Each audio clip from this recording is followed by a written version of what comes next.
बिस्मिल्लाहिर्रहमानिर्रहीम। अस्सलाम वालेकुम। आज हम torque on current loop in a magnetic field पे बात करेंगे, इन अ यूनिफॉर्म मैग्नेटिक फील्ड। कि जब भी आपके पास कोई एक लूप एक यूनिफॉर्म मैग्नेटिक फील्ड के अंदर मौजूद हो तो उस पे जो टॉर्क है वो किस तरह से एक्ट करती है। इससे पहले हमने ये बात देख ली कि जब भी आपके पास कोई वायर एक मैग्नेटिक फील्ड के अंदर मौजूद हो और उसमें से करंट पास हो रहा हो तो उसके ऊपर एक फोर्स एग्जर्ट होती है। आज हम उसी से हम आगे बढ़ेंगे और हम ये देखेंगे कि अगर किसी लूप को आप किसी मैग्नेटिक फील्ड के अंदर आप रख लेते हैं, यूनिफॉर्म मैग्नेटिक फील्ड के अंदर, तो उसकी वजह से जो फोर्स एक्ट करेगी उसकी वजह से जो टॉर्क होगा वो किस तरह से होगा। तो लेट्स से कि हमारे पास यहाँ पे ये एक क्लोज लूप है, एक स्क्वायर टाइप हमने यहाँ पे लूप ले लिया और मैग्नेटिक फील्ड हमारे पास इस डायरेक्शन में यहाँ पे एक्ट कर रही है। अब यहाँ पे हमने मकसद सिर्फ इसको यहाँ तक ड्रा करने का ये है कि हमारे पास जो डायग्राम है वो ज़्यादा कम्प्लेक्स ना हो जाए, जस्ट ये आपके पास यहाँ से फुल आगे तक जा रही है, इस बात को आपने जहन में रखना है। सो इस तरह से है कि ये आपके पास सारे का सारा ये जो लूप है ये इस फील्ड के अंदर मर्ज्ड है। तो अगर हम बात करें इस लूप के साइड्स की, तो हमारे पास ये सबसे पहले फर्स्ट साइड है, फर्स्ट सेकंड थर्ड फोर्थ, ये 1 2 3 4 ये हमारे पास इसकी साइड्स हैं। हमारे पास यहाँ से लेके यहाँ तक जो लेंथ है या यहाँ से लेके यहाँ तक जो लेंथ है उसको हमने ए का नाम दिया है, और यहाँ से लेके यहाँ तक ये जो लेंथ है हमारे पास ये बी है। और हमारे पास जो करंट है वो इस डायरेक्शन में मीन के काउंटर क्लॉकवाइज हमारे पास करंट इस लूप के अंदर फ्लो हो रहा है। अब अगर आप फोर्स की बात करें तो आप यहाँ पे फर्स्ट इस लेंथ को देखें, तो ये जो फर्स्ट लेंथ है ये जो एंगल बना रही है ये बी फील्ड के साथ ये 180 डिग्री एंगल है।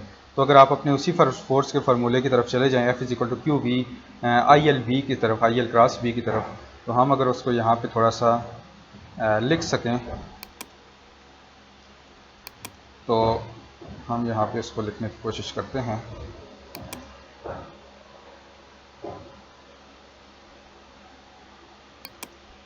तब तक ये ओपन होता हम इसको यहीं पे लिखने की कोशिश कर लेते हैं, और अगर हमसे हो जाता है तो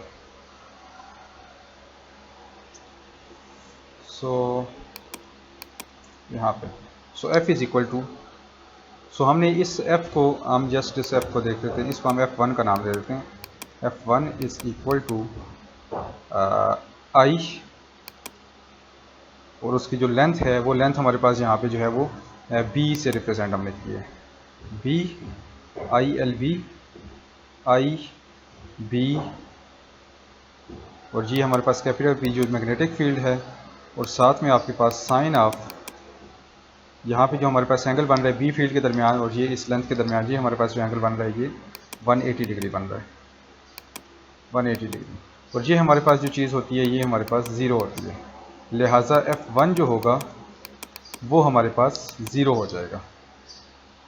तो इस तरह से आप ये बता सकते हैं कि F1 जो है हमारे पास वो ज़ीरो है। इन द सेम वे F3 की अगर आप बात करें तो वो भी बिल्कुल इसी तरह से, यहाँ पे हमारे पास 180 के बजाय 0 डिग्री एंगल हो जाएगा, और ये F3 भी हमारे पास जो होगा वो ज़ीरो हो जाएगा। अब अगर आप बात करें इसकी F2 की और F4 की, तो F2 को अगर आप ये देखें तो आपके पास B फील्ड इस तरफ है और ये B फील्ड है आपके पास, और जो हमारे पास करंट है वो इस डायरेक्शन में है, सॉरी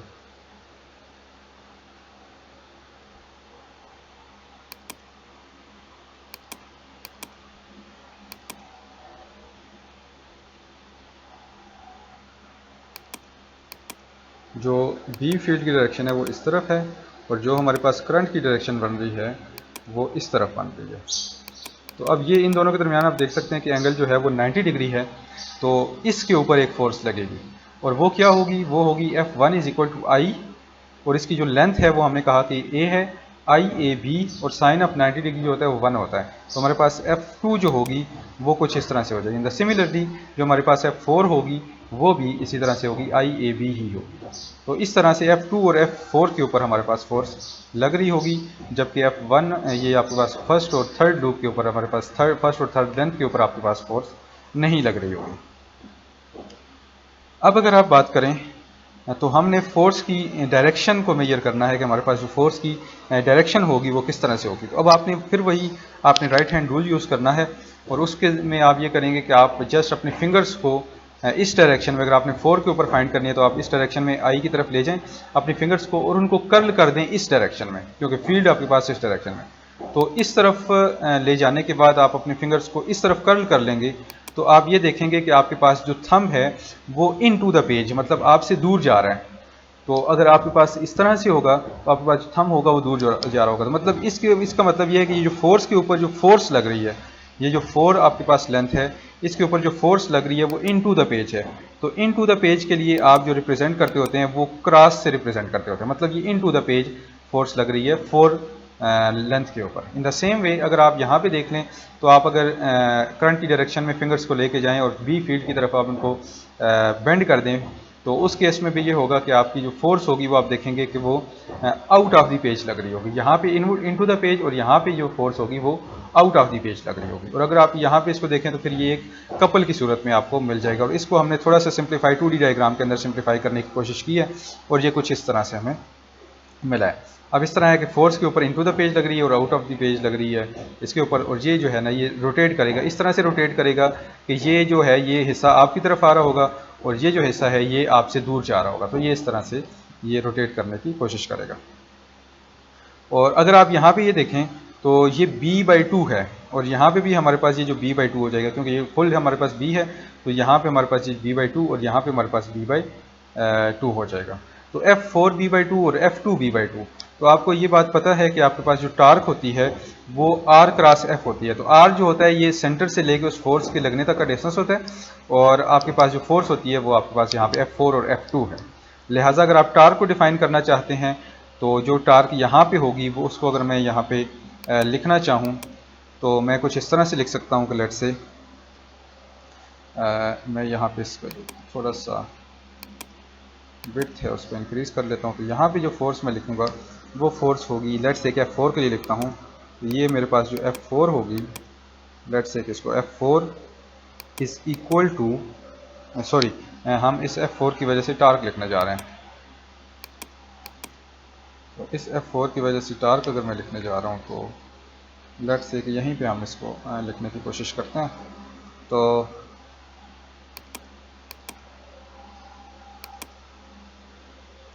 सॉरी F4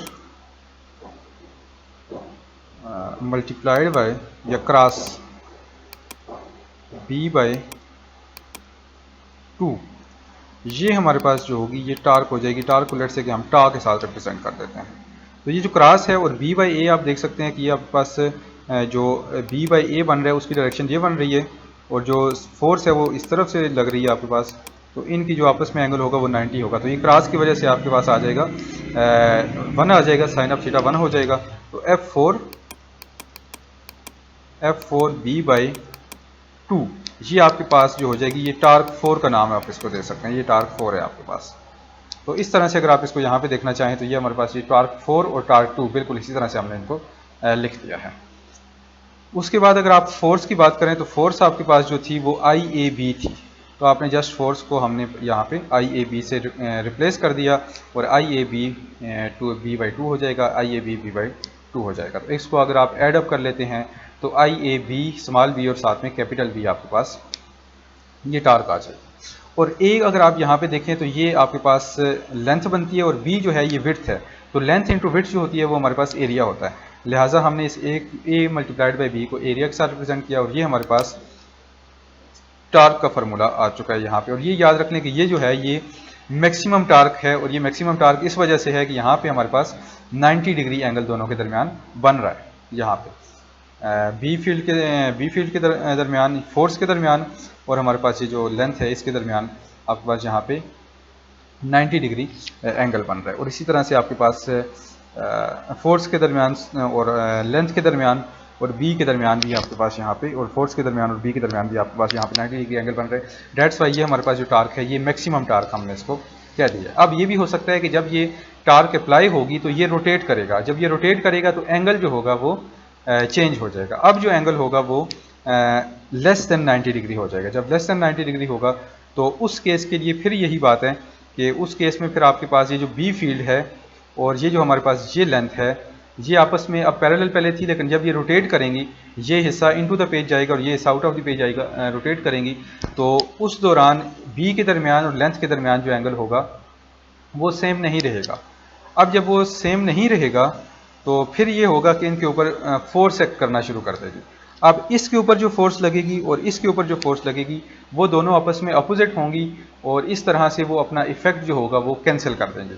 लेकिन ये जो फोर्सेस होंगी ये ऑब्वियसली ये कपल की सूरत में ही होंगी, इस जिस तरह यहाँ पे ये थी, तो फिर इनका इफेक्ट हमारे पास दोबारा आ जाएगा।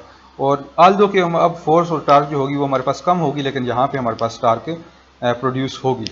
तो उस केस में हमारे पास जो चीज़ बनेगी वो हमारे पास, क्योंकि इससे पहले हमने यहाँ पे साइन ऑफ थीटा को 90 डिग्री करने के बाद हमने उसको 1 कर दिया था, लेकिन अब हमारे पास यहाँ पे साइन ऑफ थीटा ही आएगा। अब इसको हम 90 नहीं कर सकते, ये कोई भी आर्बिट्ररी एंगल हो सकता है।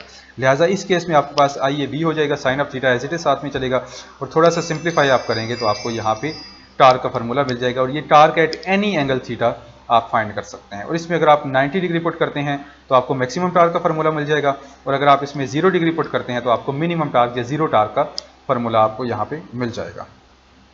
और ये फिगर भी आपको बिल्कुल यही चीज़ रिप्रेजेंट कर रही है।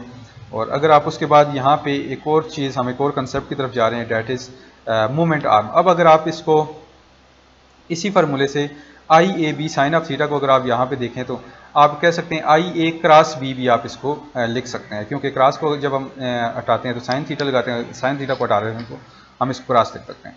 तो उस तरह से ये फार्मूला आपके पास जो होगा torque is equal to I a cross b हमारे पास हो जाएगा। अब ये जो आई ए टर्म हमारे पास है इसको हम डिफाइन करते हैं मैग्नेटिक डाइपोल मोमेंट। आई ए जो है ये हमारे पास मैग्नेटिक डाइपोल मोमेंट होगा। अब इस मैग्नेटिक डाइपोल मोमेंट क्योंकि एक वेक्टर क्वांटिटी है तो इसकी डायरेक्शन क्या होगी, उसकी डायरेक्शन के लिए हम इस फिगर को देखते हैं।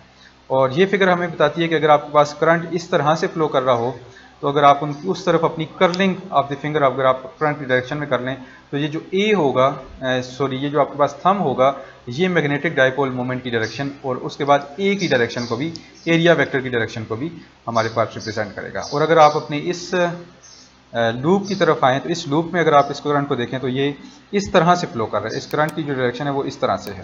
तो अगर आप अपनी फिंगर्स को इस तरह से कर्ल कर लेते हैं तो जो थंब होगा वो आपकी तरफ आ रहा होगा। तो मतलब इस लूप के केस में, इस करंट कैरिंग लूप के केस में आपका जो मैग्नेटिक डाइपोल मोमेंट है वो toward out of the page है या टूवर्ड यू है, आपकी तरफ है या पेज के बाहर है।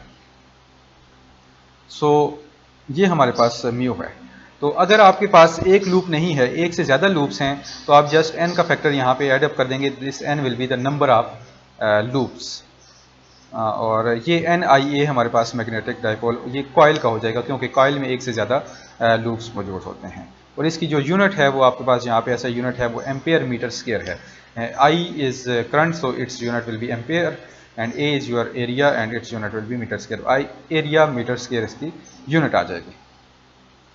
तो अब अगर आप इस आई ए को म्यू के साथ रिप्लेस कर दें तो टार्क का फार्मूला बनेगा म्यू क्रॉस बी। इसी तरह से ये अब आपके पास जो टार्क है ये ड्यू टू मैग्नेटिक फील्ड है, ये मैग्नेटिक फोर्स है। इससे पहले हमने जो इलेक्ट्रिक फोर्स के टॉपिक में हमने टार्क की बात की थी वो हमारे पास torque due to electric dipole था। तो डाइपोल, इलेक्ट्रिक डाइपोल होगा तो उसके लिए आपके पास टार्क का फार्मूला P क्रॉस E होगा और यहाँ पे हमारे पास म्यू क्रॉस B होगा। ये आपके पास इलेक्ट्रिक डाइपोल मोमेंट है, यहाँ पे आपके पास ये जो म्यू है ये मैग्नेटिक डाइपोल मोमेंट है। ओके, सो उसके बाद अगर आप एक और चीज़ देखें तो आप अगर एनर्जी को डिफाइन करना चाहें तो UE आपके पास जो होगी वो एनर्जी होगी, पोटेंशियल एनर्जी, लेट से इलेक्ट्रिकल पोटेंशियल एनर्जी अगर आप इसको लेना चाहते हैं तो इलेक्ट्रिकल पोटेंशियल एनर्जी आपके पास P डॉट E हो जाएगी माइनस P डॉट E। और अगर आप मैग्नेटिक पोटेंशियल एनर्जी को लेना चाहते हैं तो माइनस म्यू डॉट B आपके पास मैग्नेटिक पोटेंशियल एनर्जी हो जाएगी। Magnetic energy of a system of magnetic moment in a magnetic field, उसके लिए आपको ये। Okay, so U minimum is equal to minus mu B when mu points in the same direction as the B। जब आपके पास mu जो होगा उसकी direction और B की डायरेक्शन सेम हो जाएगी तो उस केस में जो म्यू यू जो होगा, जो एनर्जी होगी वो आपके पास मिनिमम होगी, और जब आपके पास इसकी direction opposite to the direction of b हो जाएगी, उस केस में आपके पास यहाँ पे जो यू मैक्सिमम है, जो यू है वो मैक्सिमम हो जाएगी। System has its highest energy u maximum is equal to plus mu b when mu points in the direction opposite to the b. तो इस तरह से आपके पास एनर्जी मैक्सिमम और मिनिमम इसमें होगी। और बेस्ट एग्जांपल इसकी जो है वो आपकी इलेक्ट्रिकल मोटर है, जो कि इसी इफेक्ट को यूज़ करके वो है आपके पास काम करती है। उसकी डिमॉन्स्ट्रेशन हम यहाँ पे देख लेते हैं। और अगर आप इसकी डिमॉन्स्ट्रेशन की बात करें तो ये आपके पास एक सेल है, बैटरी है, इससे आपके पास यहाँ से करंट आ रहा है, और आपके पास यहाँ पे ये जो आपके पास यहाँ पे आपके पास ये एक ब्रशेस के ज़रिए ये इसके साथ कनेक्टेड है। इन द सेम वे ये दूसरे ब्रश के ज़रिए यहाँ पे कनेक्टेड है, और ये आपके पास एक लूप है। और अगर आप इसको थोड़ा सा यूज़ करना चाहें तो ये आपके पास जो चार्जेस हैं ये इसमें फ़्लो कर रहे हैं। तो अब अगर आप एक और काम करते हैं, अब इन चार्जेस के फ़्लो की वजह से इसके गिर्द मैग्नेटिक फील्ड जनरेट हो जाएगी, क्योंकि हमें पता है कि जब भी किसी वायर में से इलेक्ट्रिक चार्जेस मूव करते हैं तो उनकी वजह से एक इलेक्ट्रिक फील्ड जनरेट होती है। लिहाजा यहाँ पे ये देख सकते हैं कि इस मैग्नेटिक फील्ड की डायरेक्शन कुछ इस तरह से है। वो वही है कि आपने अपने थंब को इन the direction of the flow of charges आपने रखना है, और जो आपकी कर्लिंग ऑफ द फिंगर होगी वो मैग्नेटिक फील्ड को रिप्रेजेंट कर रही होगी। अब आप यहाँ पे ये देख सकते हैं कि इस तरह से ये मैग्नेटिक फील्ड है, और इसमें इस लूप की वजह से इस तरह से मैग्नेटिक फील्ड है। तो ओवरऑल ये मैग्नेटिक फील्ड इस तरफ जा रही है, और इस तरफ से आ रही है, और इस तरफ से ये जा रही है। तो अब आप अगर यहाँ पे देखें तो ये इस तरह से ये मैग्नेटिक फील्ड की ये डायरेक्शन बन रही है। और ये डायरेक्शन बेसिकली आपकी, जो हमें ये बात मालूम है कि जो मैग्नेटिक फील्ड है वो फ्राम ये नॉर्थ से आउटवर्ड जाती हैं और वो साउथ में आती हैं। तो ये अब आप यहाँ पे देख सकते हैं कि ये जो लूप है ये बेसिकली एक आपके पास ये एक मैग्नेट के तौर पे एक्ट करना शुरू कर दिया है इस लूप ने। और अगर आप एक काम करते हैं कि आप एक परमानेंट मैग्नेट लेते हैं, और उस परमानेंट मैग्नेट को आप यहाँ पे लाके इस तरह से रख देते हैं, इस परमानेंट मैग्नेट की जो मैग्नेटिक फील्ड है वो कुछ इस तरह से एक्ट कर रही है। और अगर हम देखना चाहें तो जब हमारे पास यहाँ पे इसमें चार्जेस फ्लो करेंगे तो चार्जेस के फ्लो की वजह से हमारे पास इसकी अपनी एक मैग्नेट इसकी वजह से जनरेट होगा, और उसकी अपनी एक मैग्नेटिक फील्ड जनरेट हो जाएगी। और अब अगर आप उसको देखें तो उसकी वजह से अब इस मैग्नेटिक फील्ड के जनरेट होने की वजह से ये जो आपके पास लूप होगा इसके ऊपर एक फोर्स एक्ट करेगी, और उस फोर्स की वजह से ये आपके पास लूप जो है रोटेट होगा। इस तरह से अगर आप इसको देखना चाहें तो ये मैग्नेटिक फील्ड आपस में जब इंटरेक्ट करेंगी तो उनकी वजह से अब ये मूव करना शुरू कर देगा। और अगर आप इसको ये देखिए तो कुछ इस तरह से, अब ये देखिए कि आपके पास यहाँ पे ये नॉर्थ पोल और ये साउथ पोल हमारे पास जो है ये परमानेंट मैग्नेट का नॉर्थ और साउथ पोल है, और ये वो नॉर्थ और साउथ पोल है जो हमारे इस लूप में करंट की वजह से ये नॉर्थ और साउथ पोल बन गया था। तो ये एक मैग्नेट हमारे पास परमानेंट है, और ये जो है इसको आप इलेक्ट्रोमैग्नेट का नाम दे सकते हैं। ये हमारे पास जब तक करंट मौजूद है उस वक्त तक ये मैग्नेट यहाँ पे बना रहेगा। तो अब क्योंकि यहाँ पे ये मौजूद है तो आपके पास ये साउथ पोल इस नॉर्थ पोल को अट्रैक्ट करेगा, और ये आपके पास कुछ इस तरह से ये मूव करेगा। तो ये इस तरह इसकी ये डायरेक्शन होगी, और इस तरह से इसके अंदर टॉर्क प्रोड्यूस होगी। जब ये यहाँ पे पहुँच जाएगा इस तरह से, ये हमारे पास, क्योंकि ये हमारे पास डीसी मोटर का टॉपिक है तो हम इसको बाद में देखेंगे कि इसके बाद जब ये यहाँ पे आ जाएगा तो उसके बाद ये नेक्स्ट, अब क्योंकि यहाँ पे नॉर्थ और साउथ पोल यहाँ पे स्टक कर जाएंगे तो डीसी मोटर तो हमारे पास यहाँ पे रोटेट होती रहती है, तो वो किस तरह से रोटेट होती है। लेकिन फिलहाल हम जो यहाँ पे अंडरस्टैंडिंग ले रहे हैं इस चीज़ की वो यही है कि ये जो यहाँ पे टॉर्क किस तरह से प्रोड्यूस होगी, और ये हमारे पास जो है ये मैग्नेटिक फील्ड को, परमानेंट मैग्नेटिक फील्ड यहाँ पे अप्लाई करने की वजह से ये लूप जो है ये रोटेट किस तरह से होगा। तो इसको हम यहाँ पे एज इट इज़ लेना चाह रहे हैं। ओके, सो ये तो इस सब की डेमोन्स्ट्रेशन हो गई। अब हम यहाँ पे एक क्विक क्विज की तरफ आ जाते हैं, और ये हमारे पास लेट से कि ये क्विक क्विज है, और ये आपकी जाहिर है ये असाइनमेंट के तौर पे आप इसको करेंगे। हम इसको जस्ट एक दफ़ा रीड कर लेते हैं, और उसके बाद आपने इसको खुद अंडरस्टैंड करना है आपने, और उसके बाद इसका आंसर तलाश करना है। Rank the magnitude of torque acting on the rectangular loop a, b and c shown in h on the figure 29.4। अब 29.4 ये जो आपके पास फिगर है इसमें आपने टॉर्क बताना है कि सबसे ज़्यादा जो है ना वो टॉर्क कब होगी, सबसे कम कब होगी, और सबसे उससे कम कब होगी। ए, बी और सी इन तीनों के अंदर किस केस में सबसे ज़्यादा है, उस केस में कम है, और उस केस में सबसे कम है। उसके बाद all loops are identical and carry the same current. अब सब के अंदर जो है ना वो सेम करंट है और सब आइडेंटिकल हैं, इनमें लेंथ में फ़र्क नहीं है और करंट में भी फ़र्क नहीं है। Rank the magnitude of the net force acting on the rectangular loop below. अब आपने इस पे एक तो टार्क आपने रैंक करनी है, किस में सबसे ज़्यादा टार्क होगी, दूसरा आपने फोर्स को रैंक करना है कि किस तरह से होगी। फ्रॉम हाईएस्ट टू लोअर, सबसे हाई सबसे पहले लिखनी है, उसके बाद लो, उसके बाद उससे लो। उसके बाद अगर आप यहाँ पे देखें तो 29.5 हमारे पास ये एग्जांपल है। इस एग्जांपल को आपने प्रैक्टिस के तौर पे करना है। इन द सेम वे आपके पास ये जो 29.6 एग्जांपल है, इसको भी आपने प्रैक्टिस के तौर पे यहाँ पे आपने सॉल्व करना है। सो आज के लेक्चर में हम यहाँ तक ही करेंगे। इंशाल्लाह नेक्स्ट लेक्चर में हम नेक्स्ट टॉपिक को देखेंगे कि हम किस तरह से बाकी चीज़ों को आगे लेके चलते हैं।